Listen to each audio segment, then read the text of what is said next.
Amy est née prématurément il y a 3 semaines. Avant que sa mère Jessica ne puisse tirer son propre lait, elle a pu profiter du stock du laitarium.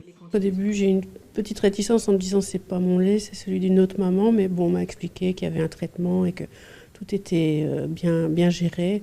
Et je trouve que c'est très bien parce que ça apporte tout ce dont le bébé a besoin et qu'on ne trouve pas dans le lait artificiel. Pour les nouveau-nés prématurés, le lait maternel agit comme un médicament.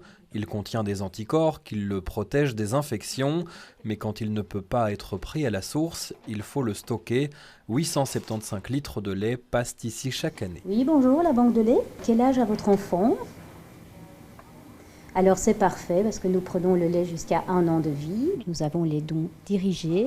Ça, c'est les dons dont les mamans ont leur petit bébé qui est hospitalisé ici au centre néonatal. Et puis nous avons les dons anonymes. Ça, c'est les mamans qui ont trop de lait, soit à la fin de l'hospitalisation de leur propre bébé, soit des mamans extérieures qui ont trop de lait et qui demandent pour faire don de ce lait. Du lait qui est bien sûr analysé, une étape indispensable.